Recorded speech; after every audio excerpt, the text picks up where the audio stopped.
शरणाय वयं नुमः।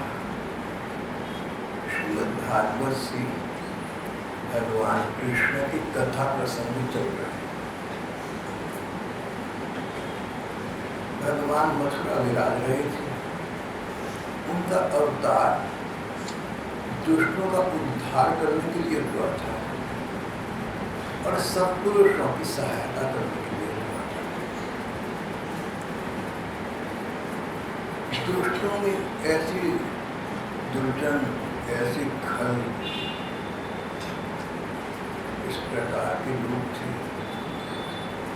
जिनको मनुष्य कहना न होगा। ये दैत्य प्रकृति के लोग थे, दैत्य थे, दुष्ट थे, राक्षस थे। इनके आकार भी विशालकाय थे।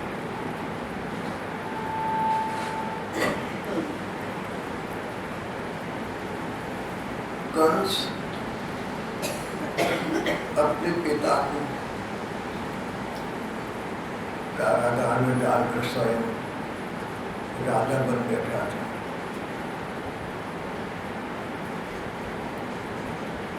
कंस के इतने ही दुष्ट एक साथी, इसका नाम था जरासंध। ये मगध देश का राजा था। मगध देश आजकल पूर्वी भारत का असम प्रांत का एक क्षेत्र, और इसका एक साथी इतना ही दुष्ट था जैसा साधु का साधु भाई, ऐसे दुष्ट का दुष्ट भाई। पश्चिम भारत में काल्यवन नाम का एक दुष्ट इसका साथी था। ये सब खल, ये सब दुष्ट, इनकी मित्रता थी आपस में, जैसे शराबी शराबी की मित्रता, ऐसे इन दुष्टों की मित्रता। कंस का भगवान के द्वारा उद्धार हुआ। जरासंध को पता लगा, उसने मथुरा पर आक्रमण कर दिया। ये सोचकर उसको जीतना, जरासंध को जीतना किसी के लिए भी असंभव, और बार बार हारता रहा। विचित्र बात हुई, भगवान की सेना, यदुवंश की सेना का बाल भी बाका न होता, कोई भी वीर गति को प्राप्त न होता, कोई हताहत न होता, और जरासंध के सैनिक अधिकारी लगभग सभी समाप्त हो जाते। बहुत बार ऐसा हो गया।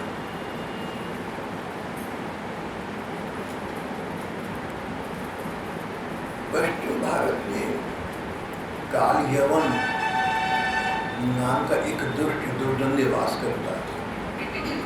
महाबली था और अपने बल के प्रयोग से उसने भी अपना सत्ता स्थापित कर ली थी। उसको ये गर्व था कि संसार में कोई भी सत्ता, कोई व्यक्ति, कोई महाबली, कोई वीर मुझे जीत नहीं सकता। मेरा सामना नहीं कर सकता, जीतेगा तो क्या।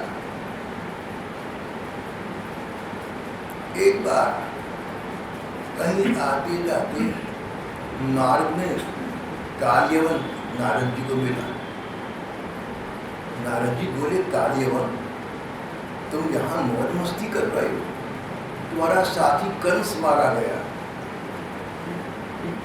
और जरासंध के मरने की बारी आ चुकी है। न जाने कितनी बार हार कर वापस जा चुका है। काल्यवन क्रोध में भर गया। नारद जी, आपने पहले क्यों नहीं बताया? मेरे होते कंस को, जरासंध को, किसी को क्या डर है? कृष्ण बलराम जैसे अनेक महारथियों को मैं अपने बाएं हाथ से समाप्त कर सकता हूँ, मेरे क्षण भर का काम।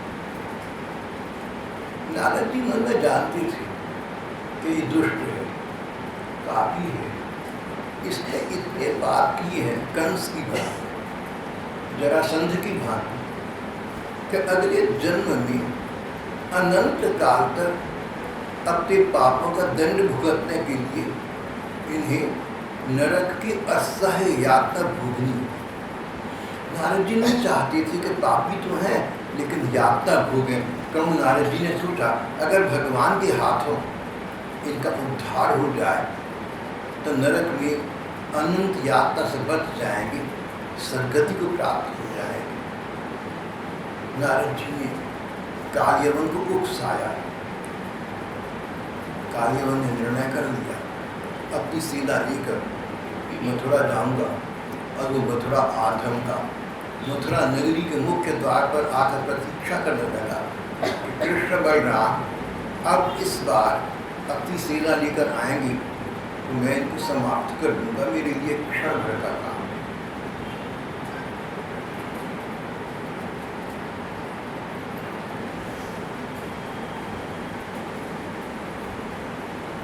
भगवान तो सब जानते हैं, भगवान अंतर्यामी। उन्होंने बलराम जी से परामर्श किया, बड़े भैया से सारी वस्तु स्थिति उनके समक्ष प्रस्तुत कर। बोले भैया अब हमें एक काम करना चाहिए। हो सकता है कालयवन और जरासंध पश्चिम भारत और पूर्वी भारत के दोनों महासम्राट, दोनों बराबर के दर्जे के दुष्ट मिलकर के द्वारका मिलकर के हमारी इस मथुरा पर आक्रमण हुए। यहाँ वाले घबरा जाएंगे, इनका मनोबल समाप्त हो जाएगा। दुष्ट के आगे कौन साधु नहीं डरता। हम लोग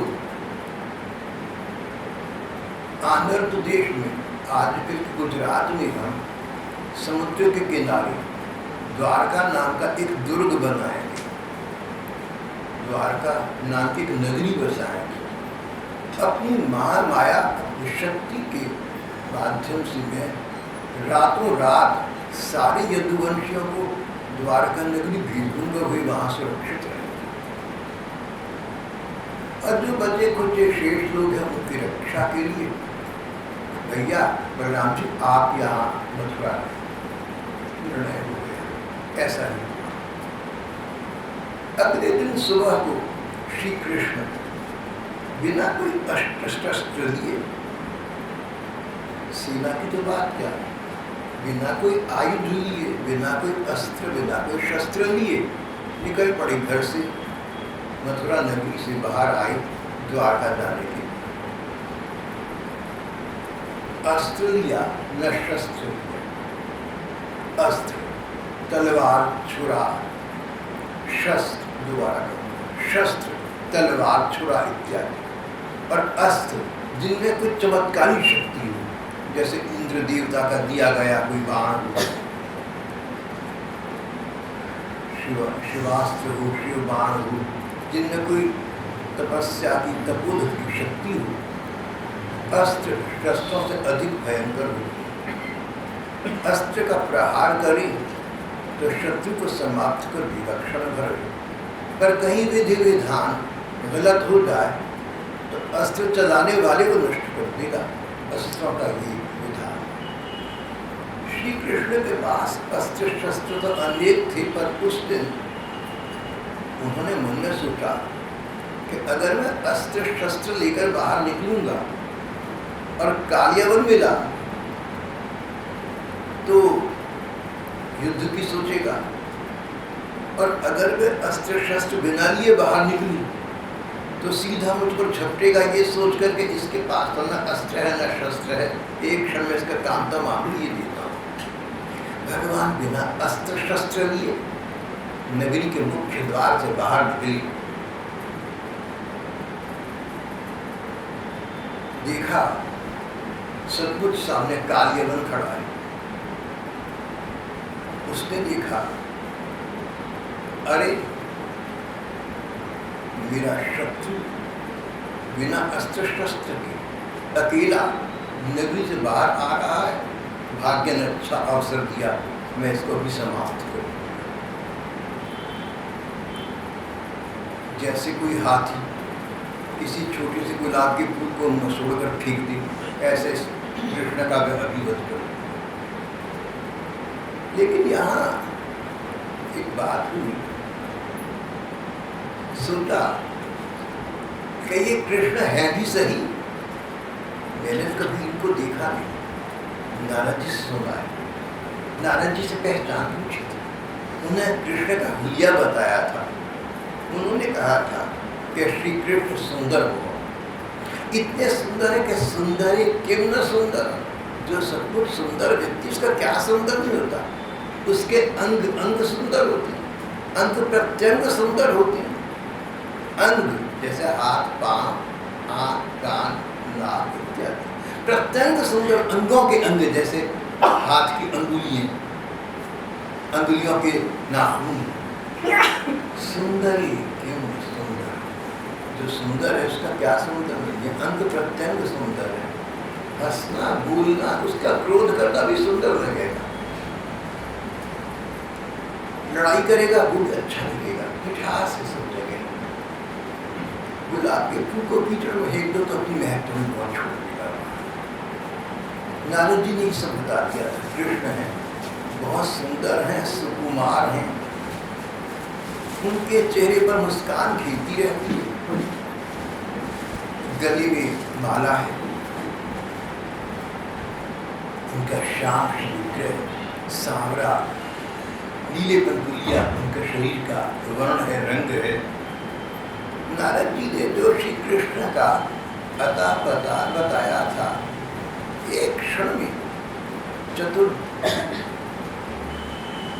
चतुर्कार्यवन ने एक क्षण में देख लिया कि यही कृष्ण है। इसमें वो सारे गुण हैं जो नारद जी ने बताए थे। दर्शनीयतमं श्यामं पीतकौशेयवाससं, दर्शनीयतम श्यामं पीतकौशेयवाससं, श्यामल शरीर, रेशमी पीताम्बर की छटा निराली है, गले में मणि जगमगा रही है,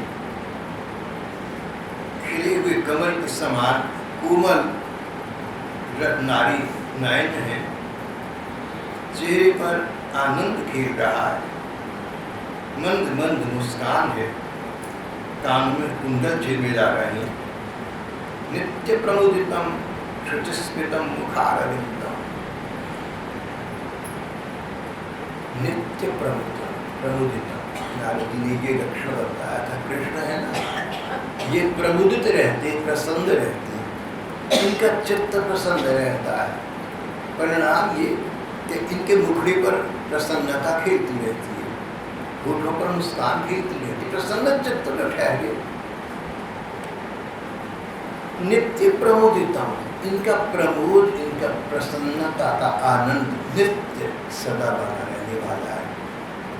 जहाँ प्रेम लीला करते हैं वहाँ तो एक बात है, लेकिन जहाँ किसी दुष्ट दानव के साथ संघर्ष करते हैं, विरोध करते हैं, वहाँ भी प्रसन्नता, वहाँ भी आनंद, वहाँ भी चेहरे का सौंदर्य नहीं जाता।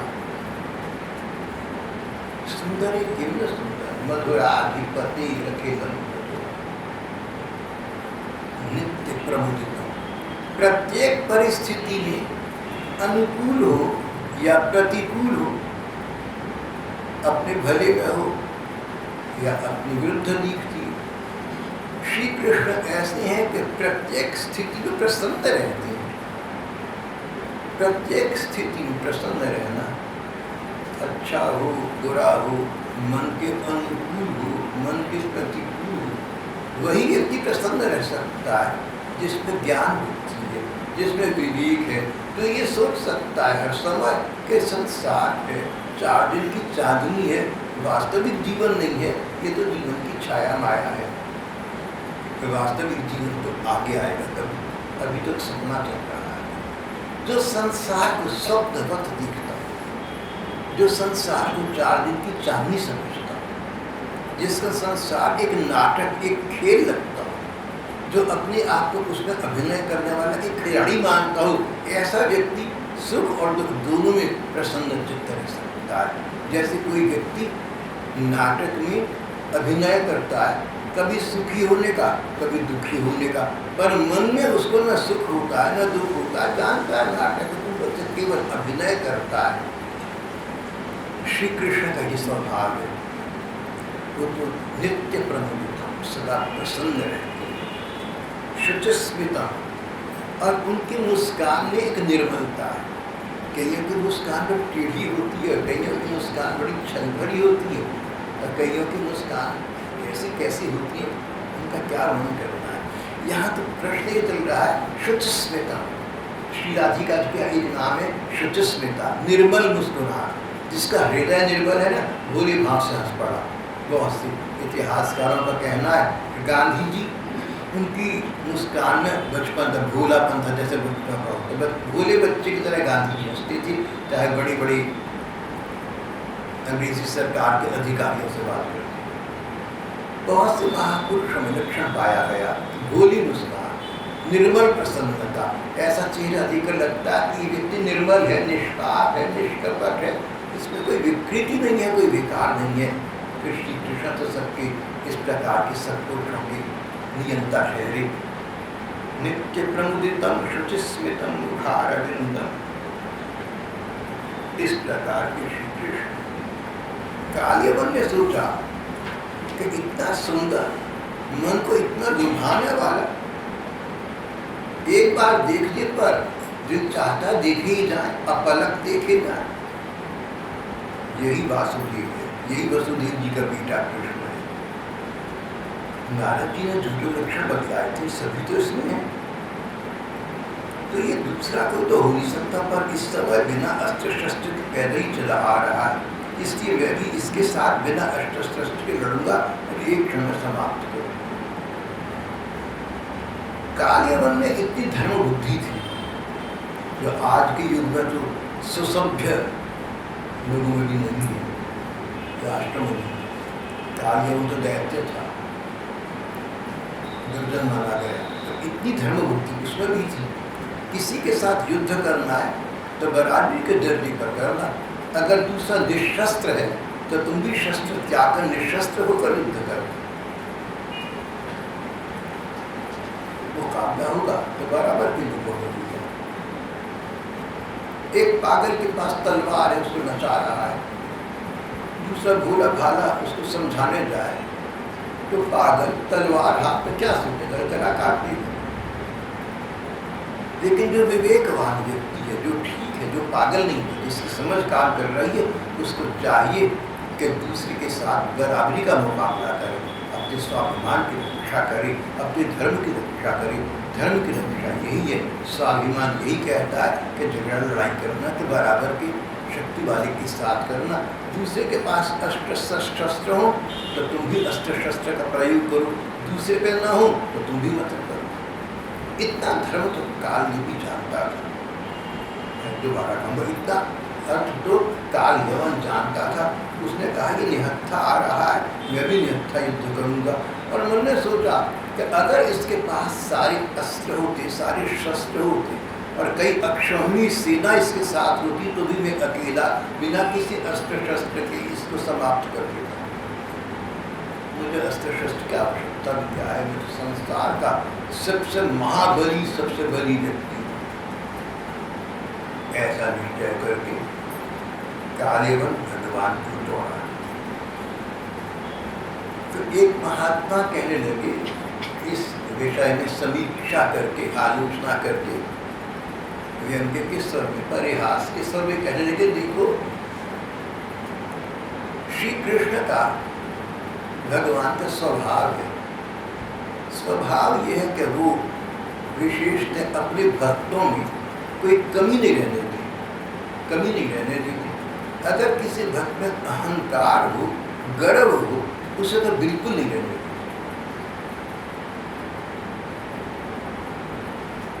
अब वही श्री कृष्ण किसी का गर्व नहीं रहने देते। अगर उनको एक गर्व हो ना कि मेरी चेहरा ऐसा है, मेरी मधुर मुस्कान ऐसी है कि पशु पक्षी भी मुग्ध हो जाती हैं, प्रकृति के जड़ पदार्थ मुझे देखकर वहाँ के तहाँ खड़ी रह जाती हैं, तो वो गर्व तो श्री कृष्ण का, महात्मा ने का छून हो गया, कालियवन पर कोई प्रभाव न पड़ा। कालियवन ने देखा कि श्री कृष्ण मनोमुग्ध काली है, लेकिन उसने घुटने नीचे की, बोला हुईला तो सुंदर, मैंने तेरी सुंदरता से क्या लिया था, मैं तुझे समाप्त कर, और श्री कृष्ण को पकड़ने के लिए भागा। श्री कृष्ण बड़े मायावी, बड़े लीला करने वाले, बड़े कौतुकी हैं। बड़े तमाशे करने वाले। कहीं कहीं अपने को ऐसी साधारण स्थिति में घोषित करते हैं कि बड़े बड़े देवता सोचते कि ये कोई साधारण व्यक्ति ही होगा। यहाँ भगवान ने कालियवन को ये दिखाना चाहा कि मैं तो मामूली व्यक्ति हूँ और तू भयंकर दैत्य है, मैं तुझे देखकर डर गया हूँ। तो भगवान जानबूझकर तो बिना अस्त्र शस्त्र के बाहर आई थी ताकि तुझे पकड़ने को भागे। और जब वो पकड़ने को भागा तो डरे हुए होने की, भयभीत होने की लीला करके भगवान भागे, मानो डर के मारे भागे। रण को छोड़कर भागे, नाम बाद में रण छोड़ पड़ गया। जब द्वारका पहुंचे रण छोड़कर भागे, और द्वारका पहुंचे थे द्वार में रण छोड़ ठाकुर का मंदिर आग दिए, ऐसा नहीं सुना। ठाकुर रण छोड़कर भागे। कालियवन उनके पीछे भागा। रण छोड़ भगवान भाग रहे थे, कालियवन पीछे भाग रहा था। बस अब पकड़ा। और जैसे मन बहुत तेज भागता है ना, हमारा मन अभी यहाँ है, सत्संग चल रहा है। कौन कहे एक क्षण में सूर्य तक पहुँच जाए, चंद्रमा तक पहुँच जाए, स्वर्ग तक पहुँच जाए। हमारा मन द्रुतगामी है, तेज भागने वाला है। ये लोग मन की गति से बाहर भागे जा रहे थे, तीव्र गति से भागे जा। देखते देखते राजस्थान के धौलपुर नाम के स्थान पर पहुंच गए। मथुरा से भागे, भरतपुर से आगे धौलपुर राजस्थान के स्थान पर पहुंच गए। रण छोड़ ठाकुर भागे जा रहे थे, कालियवन उनका पीछा करता भागा जा रहा था। कालियवन महाबली था, उसको ये विचार ही ना आया कि कितना समय लगा, हमें कहाँ से तो कहाँ आ गया, पहुंच गया वहां।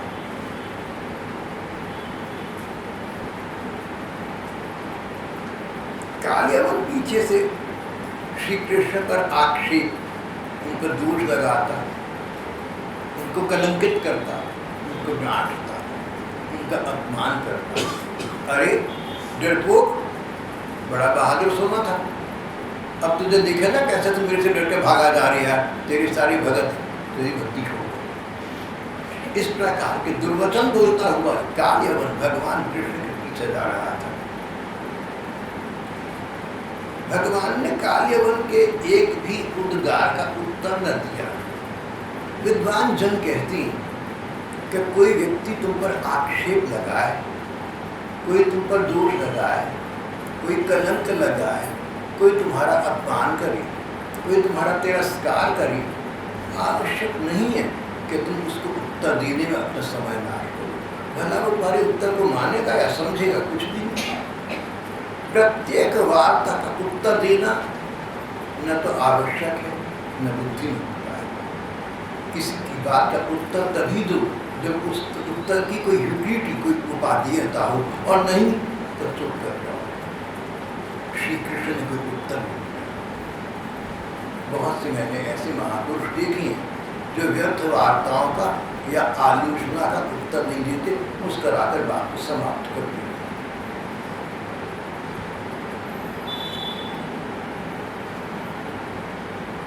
भागते भागते ये लोग इस नगर की एक पर्वतीय क्षेत्र में पहुंचे, पहाड़ी इलाके में पहुंचे। यहाँ पर एक कंदरा, एक गुफा थी। कंदरा बहुत गहरी और बहुत बड़ी थी। भगवान ने डरे हुए का नाटक करते हुए, डर के मारे उस कंदरा में प्रवेश किया, मानो जान बचाकर यहाँ छिपना चाहते। भागता हुआ उनके पीछे कालियवन भी उस कंदरा के अंदर चला गया। कालियवन कंदरा में प्रविष्ट हुआ तो विचित्र दृश्य देखा। एक शैया पर कोई चादर तान के पड़ा सो रहा था। ये कौन? अरे इतनी जल्दी ये कृष्ण यहाँ पर बनकर पड़ गया, चादर तान कर सोने का नाटक करके मुझसे बचना चाहता। भला मुझे नहीं पता कि तू चतुर है, तू चालाक है, तू ऐसे काम कर सकता। अरे मायावी, अरे छलिया, मैं तुझे नहीं छोड़ूंगा। चादर खींची और चरण प्रहार किया, लात मार। वो जो व्यक्ति सो रहा था चादर के अंदर, उसने आंखें खोलकर देखा। जैसी आंखें खोलकर देखा, कार्यवन के शरीर में अग्नि प्रकट हो गई और उसका अग्नि संस्कार हो गया, समाप्त हो गया जीवन। ये विचित्र चमत्कार हुआ। कौन था ये व्यक्ति जो बड़ा सो रहा था आराम से, जिसने आंखें खोली और कार्यवन को देखा? कुछ भी न कहा, पर कार्यवन के शरीर में अग्नि उत्पन्न हो गई और उसको अंतिम समय अग्नि देने का काम और को नहीं करना पड़ा। उसकी अपनी शरीर की अग्नि, उसका दाह, अंतिम संस्कार वही कर दिया।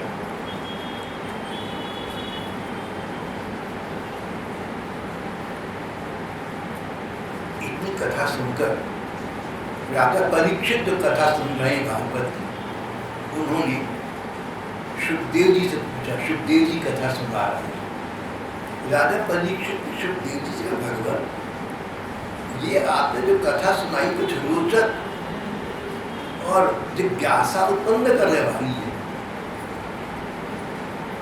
इस कथा में ये नहीं आया कि श्री कृष्ण कहाँ गए, ये व्यक्ति कौन था जिसके देखने से मुचुकुंद जैसा महाबली जलकर राख हो गया। मैं ये वृत्तांत आपके श्री मुख से श्रवण करना चाहता हूँ। कृपया इस रहस्य का आप मेरे प्रति उद्घाटन करें। सुखदेव जी मुस्कुरा, कोई राजन सरल सी कथा है। पूर्व काल में राजा मुचुकुंद नाम के एक बहुत वीर सम्राट थे। इतने बहादुर थे कि एक बार देवता राक्षस से जीत न सके, उन्होंने राजा मुकुंद को बुलाया और राजा मुकुंद की सहायता से देवता जीते थे। देवताओं ने प्रसन्न होकर वरदान दिया था इनके कहने पर कि मुचुकुंद आप बहुत थके मांदे हैं, इस समय तो सबसे प्यारी चीज आपके लिए जीत है। इस समय थके मांदे युद्ध में आप क्लांत शांत, इस समय आपके लिए सबसे प्यारी वस्तु नींद है।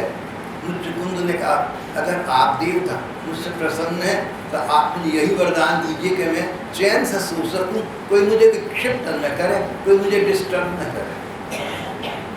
बोले ठीक है, यहाँ तुम्हें किसने डिस्टर्ब करना है, किसने विक्षिप्त करना है, और अगर कोई तुम्हें विक्षिप्त कर बैठा तो तुम्हारी दृष्टि से दृष्टि मार से जलकर खाक हो जाएगा, चिंता। ये राजा मुचुकुंद थे जो चैन की नींद चादर तान कर बड़ी सो रहे थे। ये राजा मुचुकुंद ही थे जिसको श्री कृष्ण समझकर कालियावन ने चरण प्रहार किया था। और ये राजा मुचुकुंद ही थे जिन्होंने जाकर देखा, बुरा लगा, क्रुद्ध होकर देखा, कालियावन था, जो भी था वो अग्नि का आहार बन गया। राजा मुचुकुंद तो कुंभकर्णी निद्रा में सोए पड़े थे। राजा कुंभकर्ण तो सोया हुआ था ना 6 महीने के लिए, जो जगाएगा उसका नाश हो जाएगा। रावण को जगाना पड़ा, रावण का नष्ट हो गया। मुचुकुंद सोए पड़े थे, जो जगाएगा स्वयं को समाप्त कर देगा। काव्यवन ने अनजाने में जगाया, जलकर रात हो गया, समाप्त हो गया।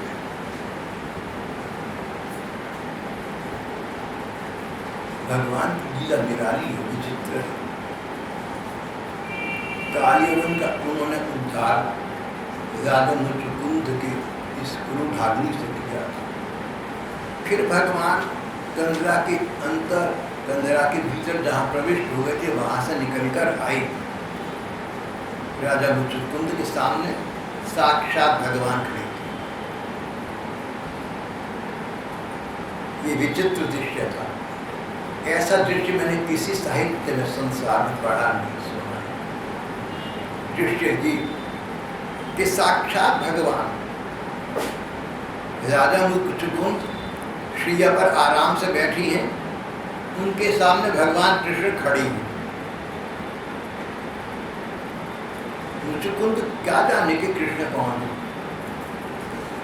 महात्मा कहते हैं यहाँ श्री कृष्ण का दूसरा गर्भ खंडन हो गया, समाप्त हो गया। मुझे सारा संसार जानता, अरे कौन जानता, मुचुकुंद तक तो तुझे जानता नहीं। मुचुकुंद ने श्री कृष्ण को देखा तो मुग्ध हो गए। ये परम सुंदर, ये सुंदर सुंदर कौन है?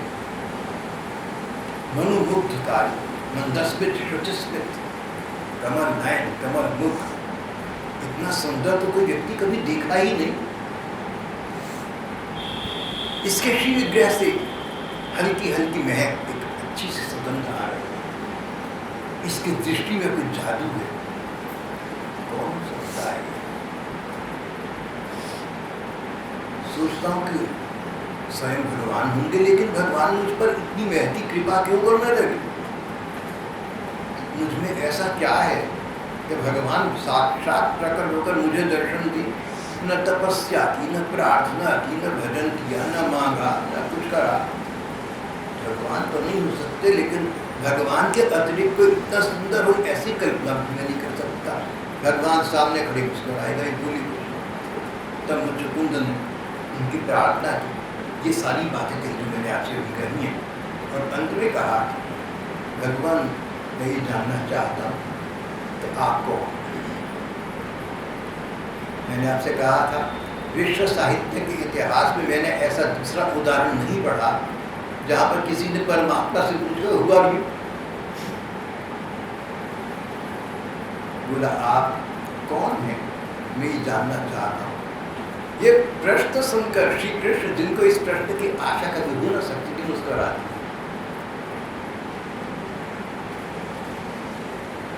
मुचुकुंद ने कहा मैं एक धृष्टता कर बैठा, मैंने आपको ये नहीं बताया कि मैं कौन। देखिए मैं मुचुकुंद नाम का राजा हूँ, देवताओं की सहायता के लिए मुझे स्वर्ग बुलाया गया, मैं थक हो गया। देवताओं ने वरदान दिया कि मैं चैन की नींद सोऊंगा, और कोई मुझे विक्षिप्त करेगा तो जलकर राख हो जाएगा। पता नहीं कौन था बेचारा, जलकर राख हो गया, मैं तो जानता नहीं। अच्छा अब आप बताइए आप कौन हैं? भगवान फिर मुस्कुराए, बोले राजन ठीक है, आप मुझे नहीं जानते, लेकिन मैं तो आपको जानता हूँ।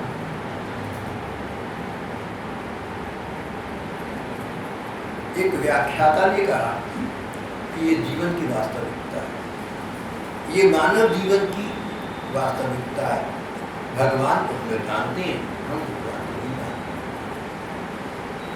एक अंग्रेज विचारक ने कहा था कि अगर भगवान से प्यार हो जाए, to know God is to love God, and he who loves God can not live. एक अंग्रेज विचारक ने कहा to know God is to love God. भगवान को आप जानते हैं, इसका प्रमाण ये है, to know God is to love God. जो भगवान को देखता है ना, जानता है, वो भगवान के साथ प्यार में पागल हो जाता है, उसको और कुछ नहीं सोचता। और जिसको भगवान से प्यार हो जाता है वो जीवित नहीं रह पाता, भगवान का विरह इतना सताता है। To know God is to love God. You can't love God and live. शायद विचारक का नाम था सी पैकमोर। पैकमोर ने कहा to know God is to love God. भगवान को जानने का मतलब प्यार हो जाना, प्यार हुए बिना रह नहीं सकती आप। And to love God you can't live. अगर भगवान से प्रेम हुई संसार में जीवित नहीं रह सकते, क्योंकि संसार तुम्हारे काम का ना रहेगा, उनके अनुपस्थिति में तुम अपने जीवन को भी संभाल सकते। यहाँ राजा मुचुकुंद से भगवान ने कहा कि राजन आप मुझे नहीं जानते, पर मैं तो आपको जानता हूँ। जो आपने अपना परिचय दिया उससे मुझे मालूम। और आपने कहा, आपने सोचा कि शायद मैं भगवान हूँ, मैं परमात्मा हूँ। आपने ठीक सोचा, मैं भगवान हूँ। आपने पूछा, आपने मेरे से मेरा नाम पूछा। राजन का तो नाम क्या बताऊं, मेरे करोड़ों नाम है, जो भक्त जो चाहे मेरा नाम रख दें। मैं अनामी हूँ, लेकिन भक्त लोग मेरे नाम रखते हैं, मैं उन नामों को स्वीकार कर लेता हूँ। इस युग में मैं वसुदेव जी के यहाँ पुत्र के रूप में प्रकट हुआ हूँ। मैंने इस अवतार लिया है, मुझे लोग वासुदेव कहते हैं। प्रचलित मेरा नाम कृष्ण है। भगवान अब तो परिचय दे रहे हैं राजा को। अब आपसे मैं बहुत प्रसन्न हूँ। आपके सामने प्रकट होने के लिए मैंने इतनी लीला दी। इसका कारण ये है कि कई आपके पूर्व जन्मों में आपने तपस्या की थी, आपने साधना की थी, आपने भजन किया था मुझे पाने के लिए। आपके पूर्व जन्मों का वृत्तांत मुझे तो पता है, आपको नहीं पता। कोई व्यक्ति मेरे लिए जन्म लगा दे, वो भले ही नए जन्म भूल जाए, मैं तो नहीं भूलता। देखो किसी ने तुम्हारा कुछ अच्छा काम कराओ ना, कभी ना भूल। जिसका अच्छा तुमने किया वो भले ही भूल जाए, दोबारा करो। जिसने तुम्हारा अच्छा किया ना, उस अच्छाई को याद रखना, कृतज्ञता होनी चाहिए, अच्छाई की सराहना होनी चाहिए। एक भक्त ने अनेक जन्मों में भगवान का स्मरण किया, भगवान का भजन किया, नया जन्म हुआ, उसे याद भी नहीं कि मैंने भजन किया, लेकिन भगवान ने किसी की गई अच्छी बात को याद रखना भगवदीय दाता, भगवत भक्तों का लक्षण।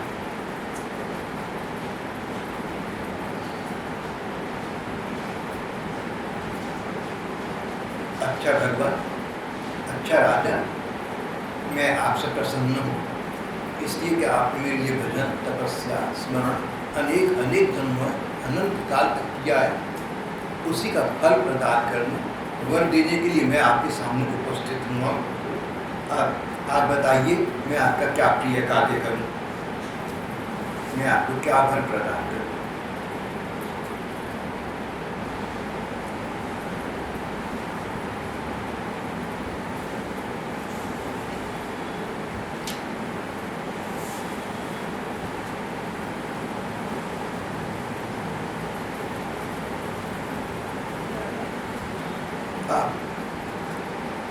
राजा मुचकुंद को तत्व का बोध हुआ, तत्व बोध हुआ, राजा को वास्तविकता का पता लगा। उन्होंने श्री भगवान के चरण में प्रणाम किया, भगवान के चरण में प्रणाम किया, नमस्कार किया, करबद्ध अंजलिबद्ध नस वर्ष तक भगवान के समक्ष खड़े रहे। फिर मानो वायु वेग से संज्ञा को प्राप्त हो, एकदम अचानक होश से आई। बोले भगवान, आप कृपा पूर्वक अपने परम सौंदर्य रूप में अपनी अनुराग का और अपनी अनुकंपा का वर्षण करते हुए, नयन में मेरे लिए करुणा और प्यार रखते हुए सामने खड़े मुस्कुरा रहे हैं। सारे संसार में इस दृश्य के बाद क्या रह जाता है मानने के लिए। आपने कहा पहले आपने अपना सुंदर रूप दर्शा दिया, अब आप कहते वर मांगू। मैं वर क्या मांगू, वर तो आप मुझे प्राप्त हो गए। बस आप कहते वर मांगू, आपकी आज्ञा पालन करने के लिए वर मैं ये मानता हूँ कि आपकी ये छवि, आपका ही सौंदर्य, आपका ही माधुर्य, आपका ही लावण्य, आपका ही स्वर्णिम श्री विग्रह, आपका ही सुनहरा श्री विग्रह, ये छवि आपकी मेरे मन में, मेरे नयनों के सन्मुख सदा सदा बनी रही। आपकी विस्मृति मुझे संसार में कभी नहीं।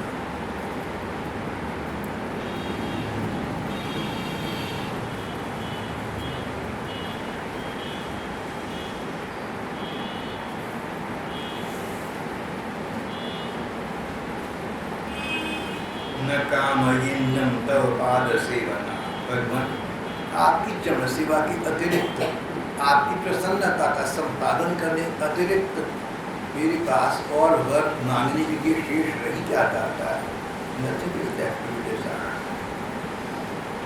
भगवान फिर मुस्कुरा, ठीक है राजन, मैंने तुम्हें वर देने का प्रलोभन दिया, तुम चाहती तो मेरे से सारे संसार का राज्य मांग सकती थी, तुम चाहती तो स्वर्ग के राजा बन सकती थी, तुम चाहती तो ब्रह्मा जी बन सकती थी, पर तुम्हें कुछ इच्छा न हुई, केवल मेरा स्मरण मांगा। मुझे तुमसे यही आशा थी, मेरा स्मरण तुम्हें बना रहेगा।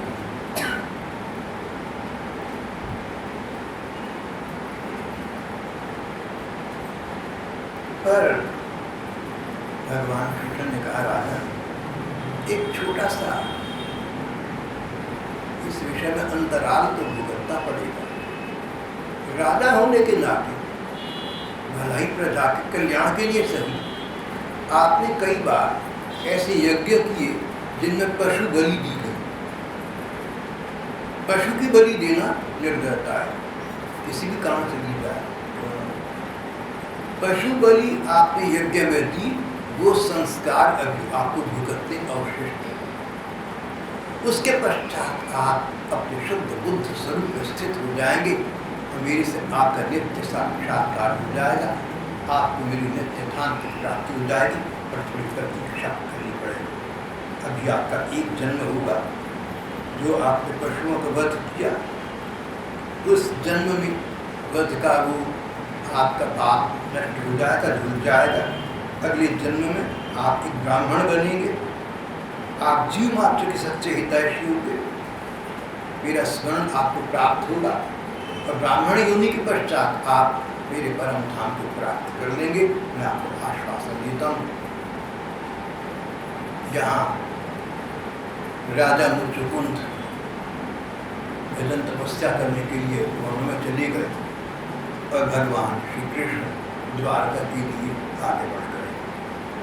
बड़े बड़े वर्तमान विद्वानों का कहना है कि हमारे युग में नरसिंह मेहता नाम के जो भक्त हुए, भक्त नरसिंह मेहता, वो पूर्व जन्म के राजा मुचुकुंद थे।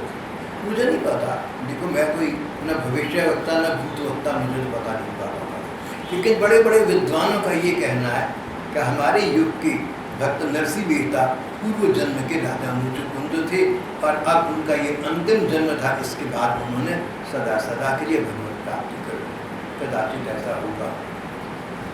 यहाँ पर हमारा आज का प्रसंग समाप्त हो जाता है।